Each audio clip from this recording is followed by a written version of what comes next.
Alors, bonjour tous. J'espère que vous avez bien mangé puis que la digestion ne sera pas trop lourde. Et puis, on commence, on a 4 présentations. Alors, la première, c'est Émilie Morin, qui est sociologue et qui travaille sur les enjeux rencontrés par les personnes LGBTQIA+, dans les milieux de travail en France et au Québec.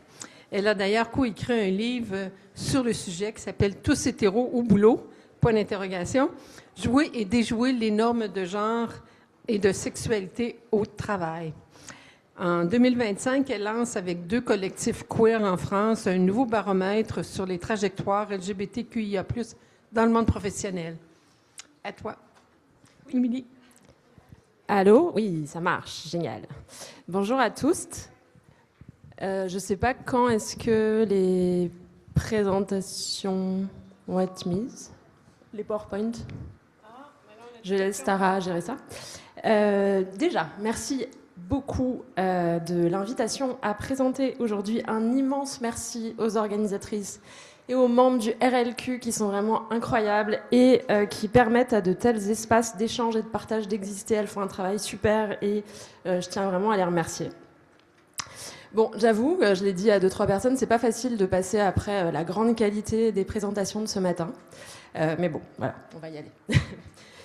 Donc je me présente, je m'appelle Émilie Morin, je suis sociologue, je travaille depuis plus de 10 ans maintenant sur les enjeux que vivent les personnes LGBTQ+, dans les milieux de travail. C'était d'abord le sujet de ma thèse en France, ensuite j'ai fait un post-doctorat à l'UQAM sur le sujet avec les données SAVI LGBT, qui sont les données québécoises. Donc, comme Lynn le disait, l'an passé, j'ai commencé à co-construire, enfin j'ai lancé avec Marie Durand en France un baromètre des trajectoires LGBTQ+. Et donc c'est ça que je vais vous présenter aujourd'hui. Alors attendez, ouais. Merci. Donc, on en est là. Voilà, donc à l'origine de ce baromètre, il y a une rencontre donc, entre Marie Durand, qui est consultante et cofondatrice de Coming Up, qui donne des formations, ateliers en entreprise sur la diversité et l'inclusion des personnes LGBTQ+, et moi-même, qui donc travaille sur le sujet depuis longtemps. Puis de cette rencontre est née la volonté de créer un outil fidèle à nos réalités. Donc je vais évidemment y revenir, ça va être l'objet de la communication, et surtout accessible à tous. Donc on a mis nos connaissances en commun pour créer des indicateurs qui ne reflètent pas seulement l'état de la visibilité de l'orientation sexuelle ou de l'identité de genre, qui est très souvent l'indicateur pris isolément par les baromètres et qui est souvent vu comme un indicateur à atteindre, mais on a au contraire voulu montrer toutes les aspérités qui existent, quel que soit le degré de visibilité, et tout le travail fait par les personnes LGBTQ+, pour s'ajuster, contourner, confronter la culture cis-hétéro au travail et ne pas subir de discrimination. Au fond, c'est un baromètre qui parle vraiment, enfin qui part de nos réalités et qui n'est pas construit, qui part pas de la structure organisationnelle. C'est ça la grosse différence, je pense, avec les baromètres qui existaient.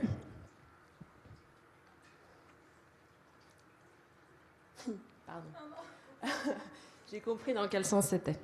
Alors donc pourquoi un nouveau baromètre? Donc c'est pas comme si on croulait non plus sous les données sur les lesbiennes et les personnes LGBTQ+ de manière plus générale, mais c'est vrai qu'il existe déjà des baromètres.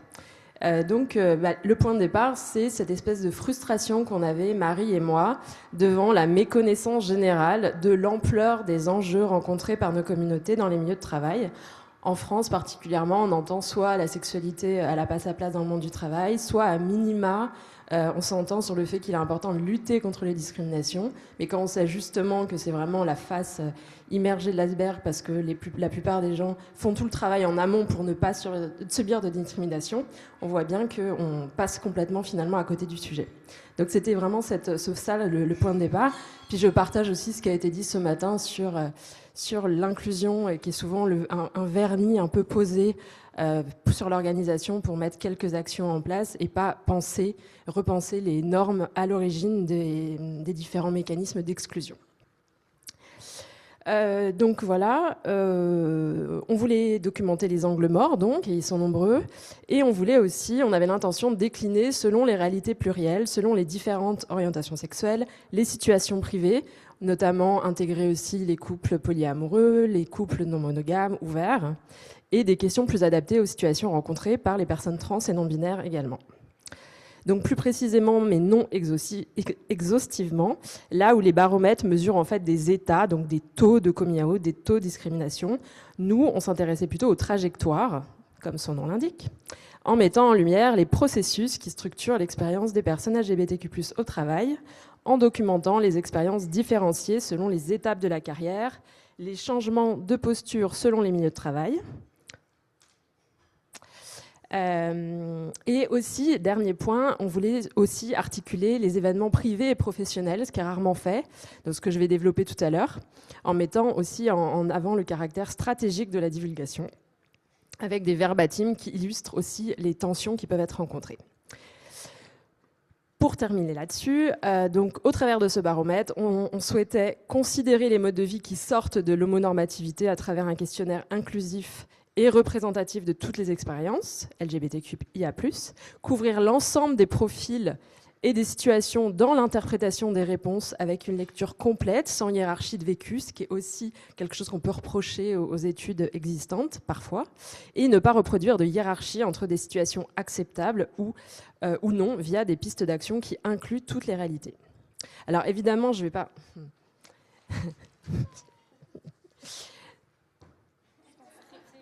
Voilà, merci. Je ne vais pas pouvoir tout vous présenter, mais pour les personnes qui sont les plus connectées d'entre vous, soit juste celles qui ont Internet, vous pouvez aller directement sur le site. Donc l'adresse est en haut. Je sais que cette slide est illisible, mais c'était pour vous donner une idée de ce que vous allez trouver sur le site, qui présente tous les résultats. Donc vous voyez le menu déroulant avec les différentes rubriques. Et pour chacune des rubriques, vous trouvez les chiffres clés, les graphiques plus détaillés selon les réalités, parfois des zooms sociaux aussi qui donnent un peu de relief historique et sociologique aux résultats. Et c'est pour ça qu'il y a cette fenêtre-là qui est à moitié cachée, là. Le zoom socio là-haut. Voilà, ça c'est, vous pourrez regarder aussi plus tard. Merci, Laurence.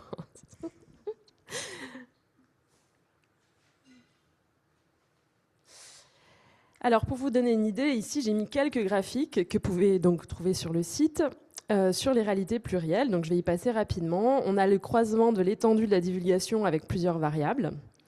On voit que la divulgation est plus affirmée, par exemple, chez les gays et les lesbiennes que chez les personnes pansexuelles, bisexuelles et asexuelles.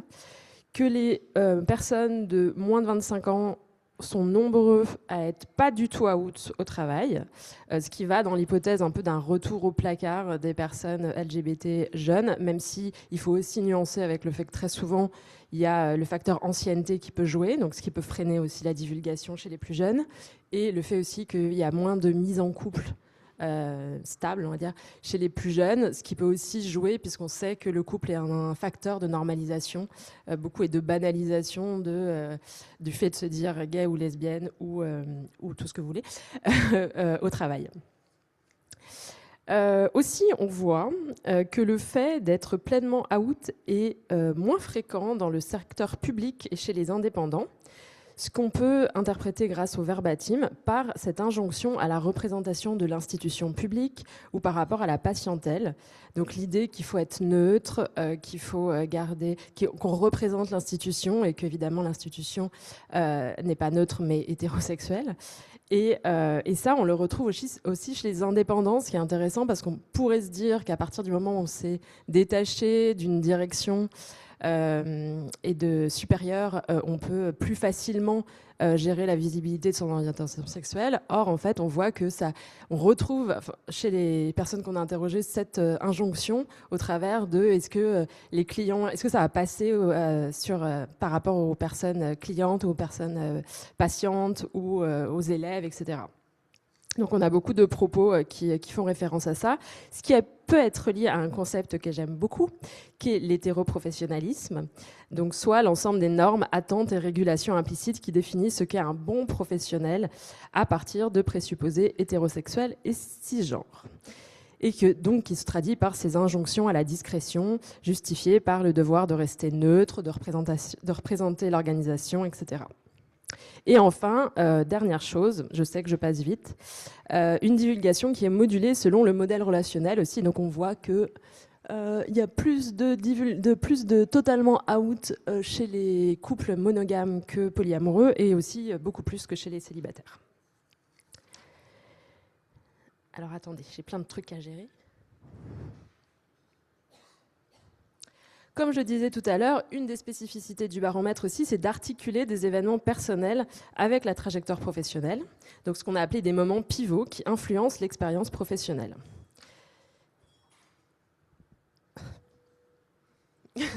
C'était un peu trop court comme slide pour tout cette...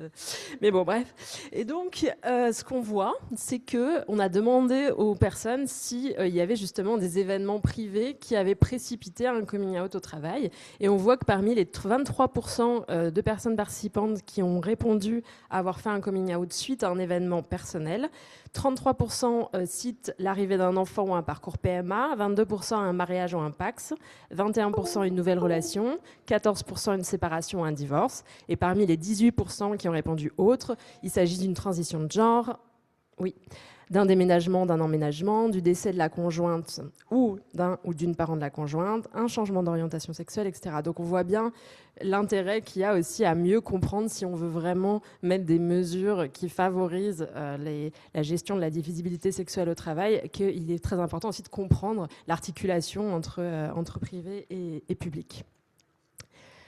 Du coup, comme il me reste que combien, t'as dit 5 minutes? Non, ça va aller. Attendez. Donc là, je vous ai mis quelques verbatims. Donc on voit beaucoup de verbatims qui font état des difficultés rencontrées par les personnes trans lors de leur parcours.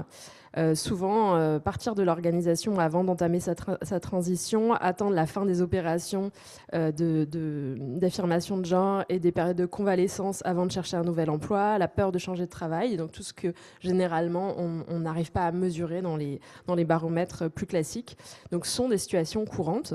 On voit aussi, donc je ne vais pas pouvoir vous lire tous les verbatims, mais que le dernier fait aussi état de la parentalité comme levier de visibilité.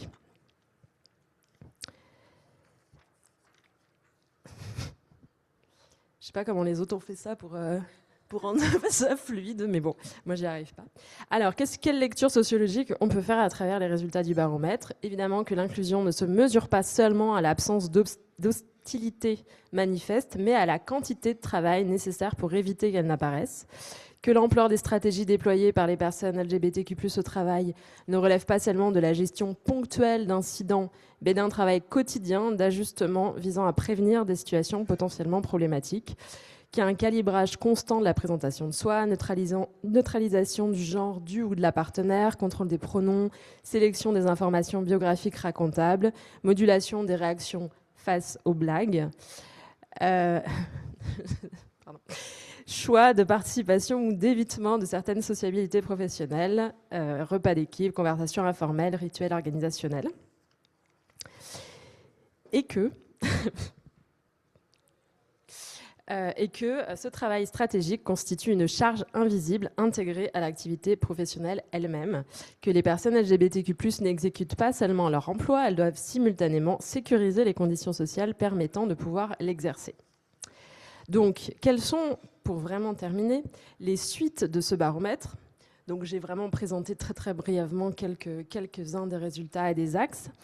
Déjà, on a lancé avec 2 personnes, je pense, qui sont présentes dans la salle. Donc, on est au total 6 sociologues françaises et québécoises qui avons lancé donc un nouveau groupe de recherche qui s'appelle le collectif Gatsby, qui reprend le nom d'Anna Gatsby, l'humoriste australienne, pour travailler plus en profondeur ce que déjà j'avais commencé à observer lors de mes anciennes enquêtes, mais qu'on voit encore plus dans ce baromètre, c'est-à-dire l'importance que revêtent toutes les petites blagues des collègues de travail, toutes les plaisanteries en fait qui sont comment, j'ai pas le mot, enfin, qui diminuent, qui humilient, qui sont offensives vis-à-vis de la population LGBTQ+, mais qui sont plus difficiles à contrer parce que justement c'est dit sous couvert d'humour et là, ça laisse toujours cette porte de sortie. Ah mais t'as pas d'humour, on ne peut plus rien dire, etc. Et forcément qu'on n'a pas forcément envie d'être la personne rabat-joie dans son milieu de travail ou celle qui va toujours couper parce qu'il y a bien une fonction socialisatrice de ces blagues. Donc on va travailler là-dessus, mais aussi avec une dimension, l'humour entre nous et puis l'humour comme voie de résistance. Comment est-ce qu'on construit un récit alternatif à travers notre propre humour, notamment là, pour donner un peu des idées, je pense à tous les groupes WhatsApp ou Messenger qu'on a entre nous, entre personnes queer, pour justement redonner une autre narration à ce qui se passe, aux différentes petites micro-agressions qu'on peut avoir dans le milieu de travail.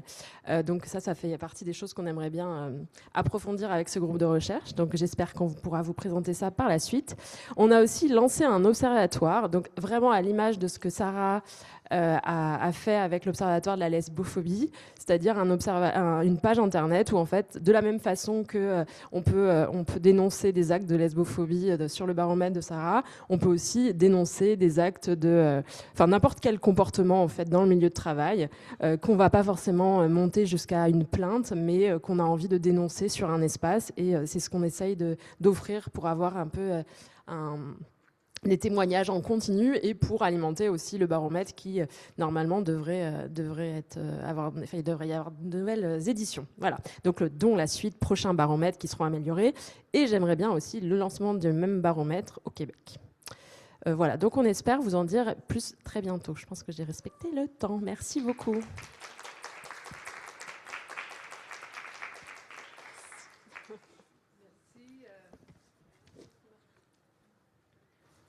Merci, Émilie. C'est un travail important pour relativiser les résultats de certaines enquêtes qui arrivent à des pourcentages relativement faibles de discrimination parce qu'on mesure la discrimination patente, ouverte, directe, genre la cause gagnerait la Commission des droits de la personne, alors que la plupart du temps, c'est pas comme ça que ça arrive, mais c'est pas comme ça que ça se passe. Alors, je pense que tout le travail que vous poursuivez là-dessus est comme important. La dernière présentation, c'est Laurence Gauvin-Joyal, qui est juriste et militante queer, lesbienne et féministe engagée sur les questions de genre et de sexualité. Elle fait une maîtrise à l'Université d'Ottawa et elle mobilise les théories queer pour interroger la manière dont le droit québécois construit les amitiés ou ne les construit pas. Enfin, on verra. À toi. Merci. Bonjour tout le monde. Donc oui, je m'appelle Laurence. Je suis vraiment contente d'être ici avec vous aujourd'hui et ultra de participer à ce colloque sur les solidarités lesbo-queer pour venir parler d'amitié et de droit au regard des théories queer. Donc, pour cette courte présentation, je vais tenter de faire deux choses, même si c'est plutôt une en vrai.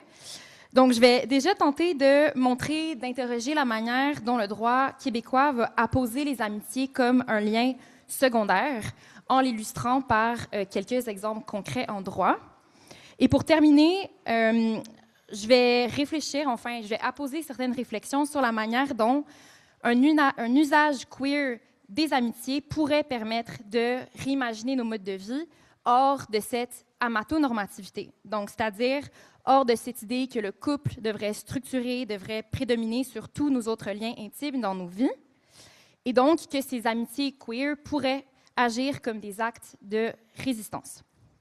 Donc, avant de m'y lancer, je vais rapidement me situer.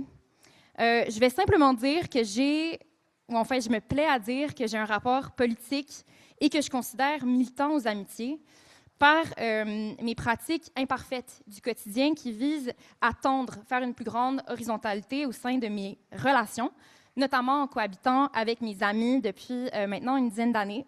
Bonjour les colocs qui sont là. Ce qui, par ailleurs, commence à créer des tensions dans ma famille maintenant que je suis dans la trentaine. On me dit, quand est-ce que tu vas habiter avec ton ou ta partenaire? Puis ce rapport aux amitiés, il est évidemment influencé par mon lesbianisme, par mon militantisme, ma queerness, mon féminisme, mais évidemment par également mes privilèges, comme le fait que je suis une personne extravertie, qui fait que j'ai effectivement l'énergie sociale d'avoir des discussions dans le salon avec mes colocs, le fait que j'ai un non-handicap physique, donc je peux me déplacer pour aller voir des spectacles, ma classe qui fait en sorte aussi que j'ai les conditions matérielles pour aller au Filminoon un jeudi soir, par exemple. Bref, ces privilèges qui rendent ce quotidien entre amis possible, mais surtout très agréable, et qui font aussi que je suis devant vous aujourd'hui pour en parler. Donc, j'avais envie de commencer cette conférence par 2 photos qu'on va voir à l'écran sous peu.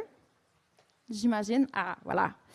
Donc, une première à gauche de Donna Gottschalk, que vous connaissez peut-être, qui est une photographe américaine, qui est une militante lesbienne, qui a passé 40 ans de sa vie à photographier ses amis trans pédéguines dans son quotidien. Donc, sur la photo, on voit des amis qui sont réunis pour militer au sein du Gay Liberation Front à New York en 1970.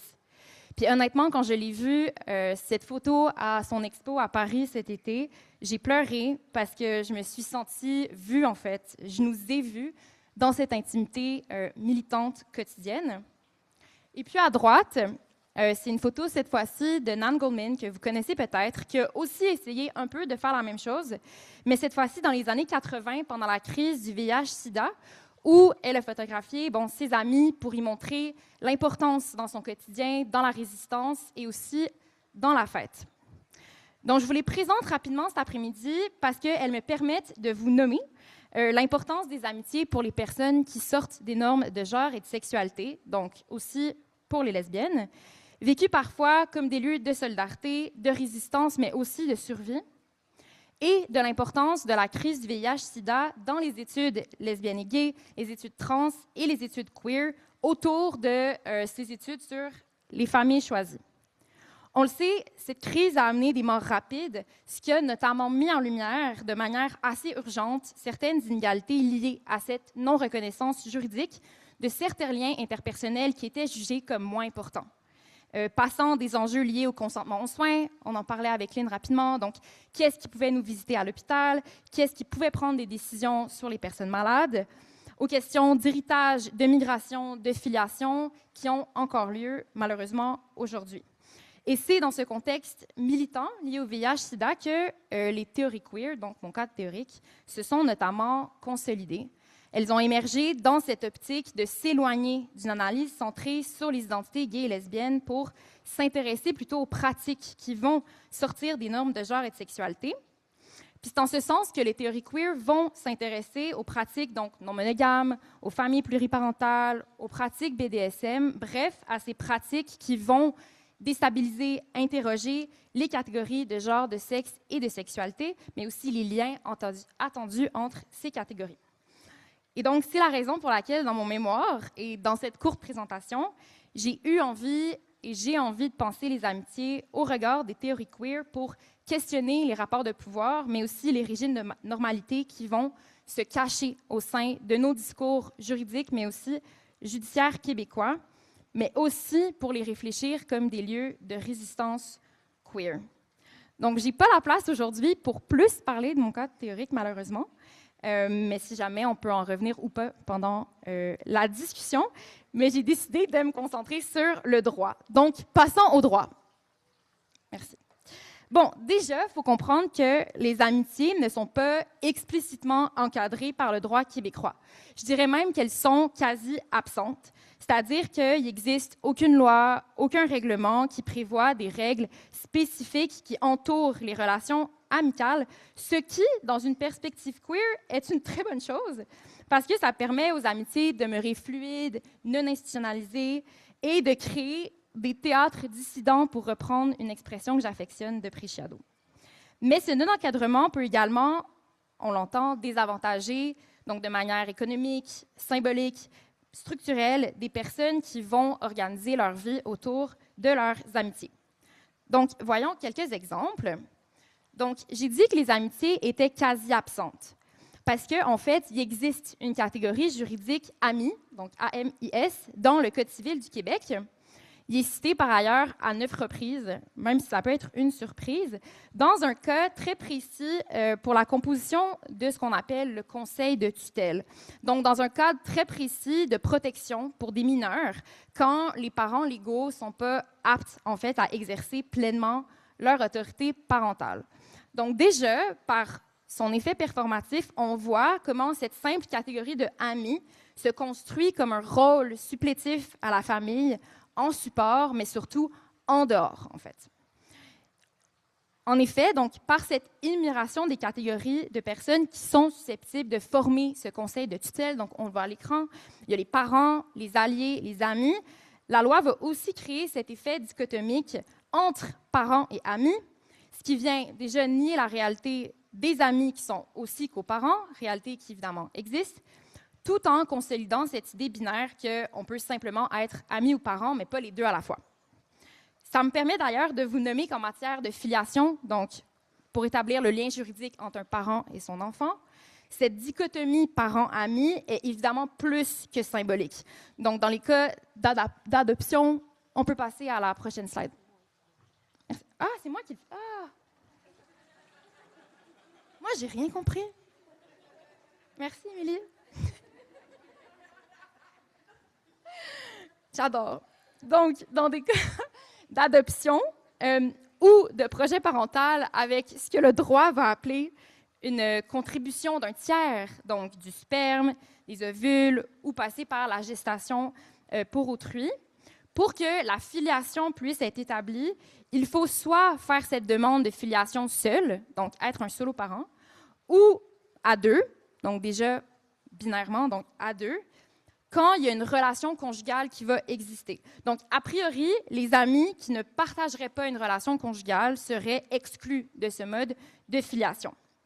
Et pour qu'une relation conjugale existe aux yeux de la loi, il faut soit être marié ou uni civilement, donc être conjoint de droit, ou il faut être conjoint de fait, c'est-à-dire à la fois se présenter publiquement comme un couple, ce qui en soit fascinant, et faire vie commune. Sachez qu'il n'y a pas une définition stricte de ce qu'on entend par vie commune. Par contre, il y a l'article que je n'ai pas mis au complet qui va souligner qu'on présume qu'il y a vie commune dès lors qu'il y a cohabitation depuis au moins 1 an ou dès lors que les deux personnes sont parents d'un même enfant. Donc, on peut voir comment, rapidement, cette notion va venir défendre sournoisement, d'une part, cette construction normative de la conjugalité. Donc, comme une union binaire de personnes qui s'affichent publiquement comme un couple. C'est pas tout le monde qui a envie de s'afficher comme un couple ou qui se considère en couple, notamment les personnes solopoly, qui cohabitent et qui ont des enfants, donc cette vision un peu normative, et d'autre part, qui participent à maintenir en place des liens attendus entre le fait d'avoir une ou des relations conjugales et le désir de faire vie commune avec la personne. Les amitiés ne sont également pas celles qui vont hériter en cas de décès sans testament. On peut passer sans testament. Donc, ce sont les enfants, les conjoints-conjointes, la parenté qui vont hériter, alors que la littérature nous informe que pour certaines personnes, notamment les aînés lesbiennes et gays, vont accorder une place très privilégiée à leur relation d'amitié. Or, ces règles vont contribuer à définir les formes de relations intimes qui sont considérées soit comme légitimes ou illégitimes, au regard de quelle catégorie de personnes sont incluses ou exclues par le droit, et donc plus largement à maintenir cette hiérarchisation entre les types de liens intimes, favorisant évidemment les liens de sang et conjugaux. Je voulais aussi vous nommer rapidement que cette hiérarchisation juridique de l'intime passe également par le droit à l'immigration, qui, comme vous le savez, détermine qui peut ou qui ne peut pas rester sur le territoire et à quelles conditions. Par exemple, il y a un mécanisme de parrainage familial, donc le fait qu'une personne puisse parrainer un autre individu pour que cette personne puisse avoir la résidence permanente. Eh bien, ce mécanisme ne permet pas de faire migrer une personne sur la base de l'amitié, sauf si les personnes viennent pirater les codes de la conjugalité, ce qui, par ailleurs, est, à mon sens, une excellente stratégie queer. Et dans un jugement récent de 2024, on voit clairement cette hiérarchisation entre relations amoureuses et amicales, où le tribunal va venir dire qu'un couple qui s'est marié a échoué en fait à démontrer ce qu'on appelle le mariage authentique, puisque le couple aurait échoué à, et je cite, décrire la progression de cette amitié vers une relation plus profonde, plus intime, parce que le couple ne partagerait pas les mêmes intérêts, je ne savais pas que c'était un critère pour être en couple, les mêmes passe-temps, ne se sont pas assez visités, etc., etc. Donc, on voit comment est-ce que ici la Cour va venir réasseoir toute une normativité à ce qu'on considère être une relation amoureuse, mais aussi amicale, notamment par cette idée de faire vie commune, qui est par ailleurs une obligation lorsqu'on est marié. Et c'est dans cette optique que j'explore dans mon mémoire comment les amitiés queer peuvent nous permettre de réimaginer nos modes de vie hors de cette amatonormativité. Donc, il y a Freeman qui va définir l'amatonormativité comme étant, et là je la paraphrase en français, cette présomption que tout le monde chercherait à bâtir une relation amoureuse, exclusive, centrale, et qu'elle devrait primer sur les autres relations.